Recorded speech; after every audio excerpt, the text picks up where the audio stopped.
Welcome to NSD Foundation.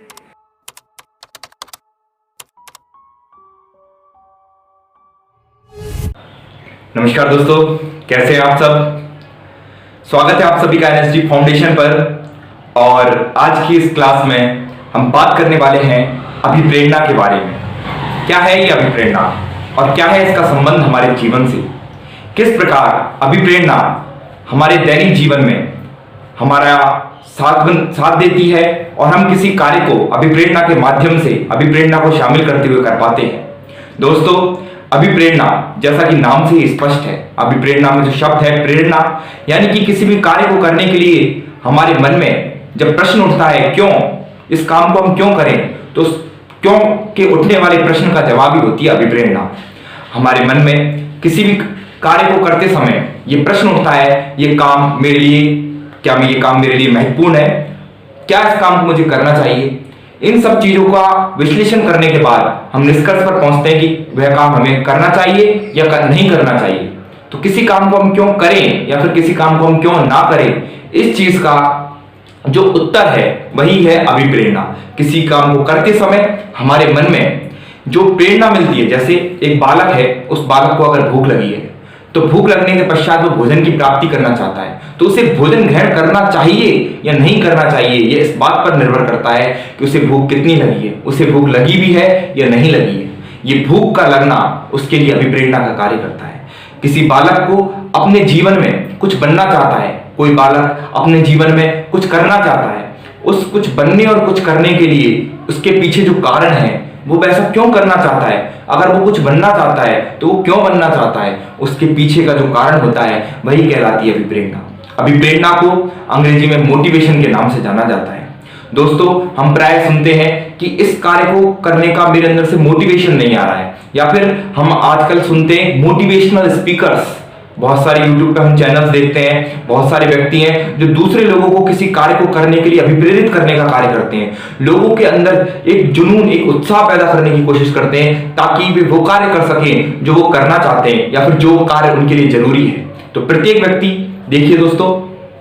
मनुष्य, ईश्वर ने जब मनुष्य का निर्माण किया तो मनुष्य के निर्माण करते समय ईश्वर के मन में भी कोई ना कोई प्रेरणा रही होगी, कोई ना कोई अभिप्रेरणा रही होगी, जिसके कारण, जिसको सोच करके ईश्वर ने इस संसार में मनुष्य जाति का निर्माण किया।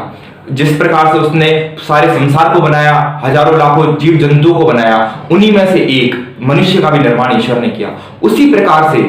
जब ईश्वर के मन में मनुष्य को बनाते समय प्रेरणा रही होगी, ठीक इसी प्रकार से ईश्वर ने मनुष्य को भी वो शक्तियां दी जिससे कि वह सृजनशील बन सके। मनुष्य का एक खुद का मस्तिष्क है, मनुष्य उस मस्तिष्क का उपयोग करके एक विवेकशील प्राणी के रूप में अपना जीवन जीता है। तो उस विवेक का प्रयोग करते हुए मनुष्य हर बार हर कार्य को करते समय यह जानना चाहता है कि वह उस कार्य को क्यों कर रहा है। अगर उसे किसी कार्य को करने से मना किया जा रहा है तो वो उस कार्य को क्यों ना करे, इस क्यों का उत्तर वो हमेशा जानना चाहता है। तो दोस्तों, ये जो अभिप्रेरणा होती है हमारे जीवन में उठने वाले इस क्यों के प्रश्न का ही उत्तर होती है। दोस्तों, अभिप्रेरणा को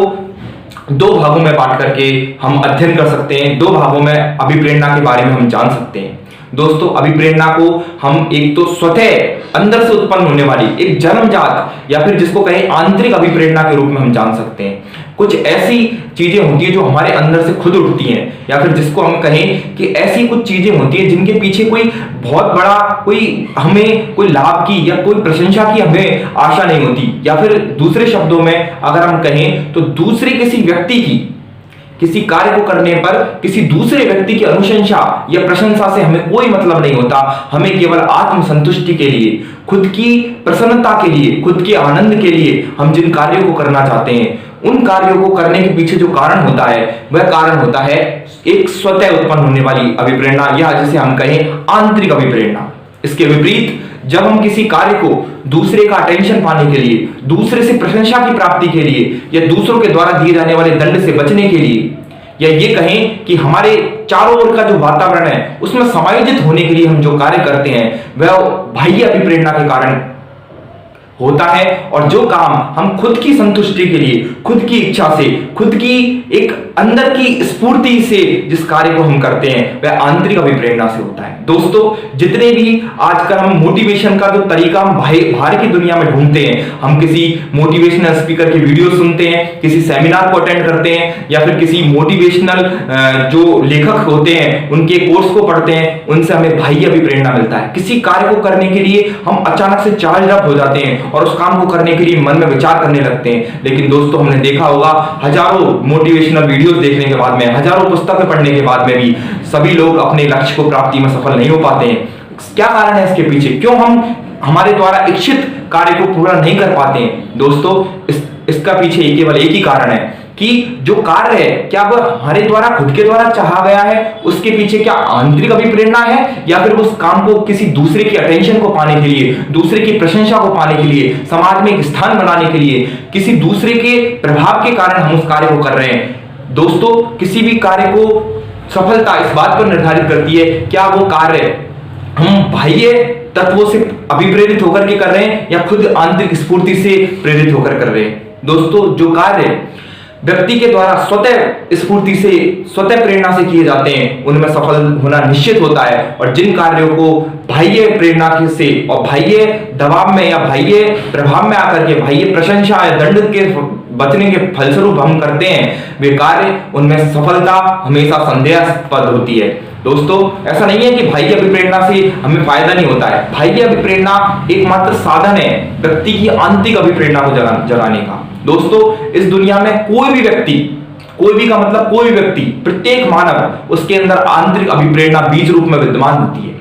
ये जो बाह्य अभिप्रेरणा होती है, विभिन्न प्रकार के जो माध्यम होते हैं व्यक्ति की आंतरिक अभिप्रेरणा को जगाने के लिए होते हैं, कि एक बार जब व्यक्ति की आंतरिक अभिप्रेरणा जागृत हो जाती है उसके बाद में वह निरंतर अपना विकास करते हुए चला जाता है। दोस्तों, मानव का जन्म जब होता है तो बालक एक अबोध बालक के रूप में इस दुनिया में जन्म लेता है। एक मानव के बालक में और एक पशु के बालक में जन्म के समय पर कोई अंतर नहीं होता, दोनों ही अबोध अवस्था में होते हैं। लेकिन मनुष्य का जो बालक होता है वो उसको ईश्वर के द्वारा प्रदत्त इस मस्तिष्क का प्रयोग करते हुए, मस्तिष्क की विवेकशील शक्तियों का प्रयोग करते हुए वह अपने आप को विकसित करता है और इसी विकास में उसका सहयोग देती है। जब उसके मन में प्रश्न उत्पन्न होते हैं कि ये काम मुझे क्यों करना चाहिए, बालकों के मन में प्रश्न उत्पन्न होता है कि मुझे क्यों पढ़ना चाहिए,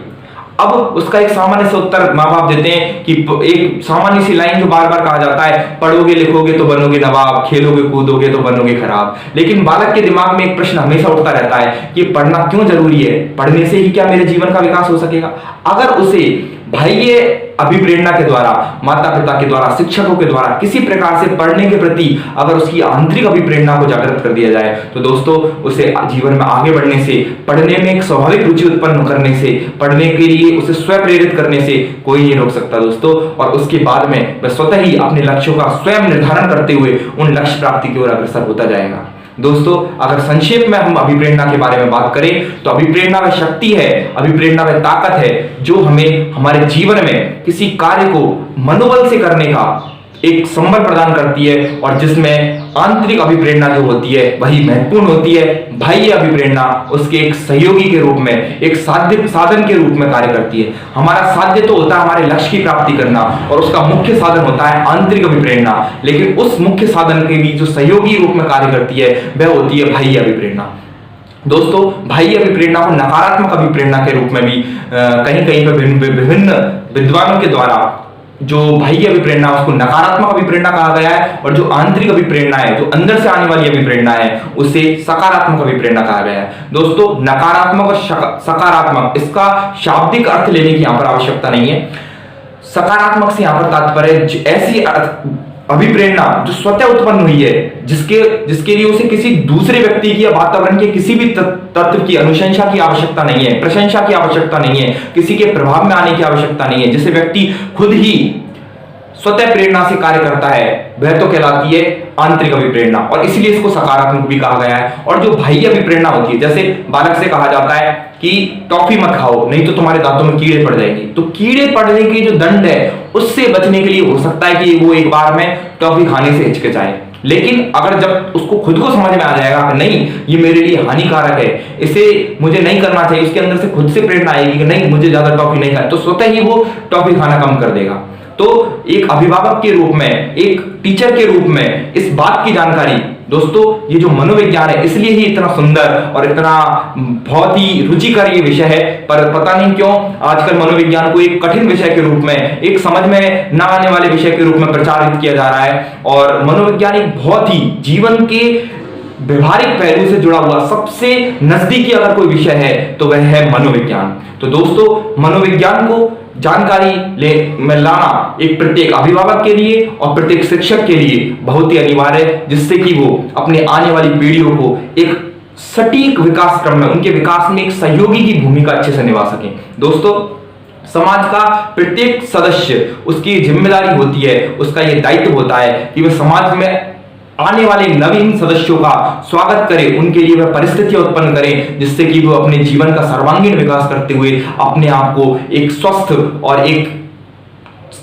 फिट बैठने वाले, जो समाज की परिस्थितियों में अपने आप को समायोजित कर सके, समन्वित कर सके, ऐसे नागरिक के रूप में स्थापित कर सके, उसमें उसका सहयोग कर सकें। उसके लिए आवश्यक है कि हम मनोविज्ञान को हमारी डे टू डे लाइफ में पढ़ने की कोशिश करें, समझने की कोशिश करें। दोस्तों यूं तो मनोविज्ञान से संबंधित प्रश्न विभिन्न प्रतियोगी परीक्षाओं में पूछे ही जाते हैं, लेकिन उन प्रतियोगी परीक्षाओं को पास करने से भी ज्यादा जरूरी है कि हम अपने जीवन में, हमारे व्यवहार में मनोविज्ञान को किस प्रकार से उतार पाते हैं। तो दोस्तों आने वाले वीडियोज में हम मनोविज्ञान को लेकर के छोटे छोटे वीडियोस के माध्यम से विभिन्न बिंदुओं पर चर्चा करेंगे। दोस्तों हमारा जो नेक्स्ट वीडियो होगा वो होगा एजुकेशनल पॉलिसी, जो इस समय पर भारत में न्यू एजुकेशन पॉलिसी 2020 जो लागू की गई है, इसके बारे में हम एक विश्लेषणात्मक वीडियो के माध्यम से और हो सकेगा तो वीडियोस की एक श्रृंखला के माध्यम से हम चर्चा करेंगे। और दोस्तों मेरा ये सुझाव है कि जितने भी शिक्षक प्रशिक्षण से जुड़े हुए जो लोग हैं या फिर जो टीचर्स हैं, शिक्षक व्यवसाय से किसी भी रूप में जुड़े हुए जो लोग हैं, उन्हें इस दस्तावेज का अध्ययन स्वतः करना चाहिए।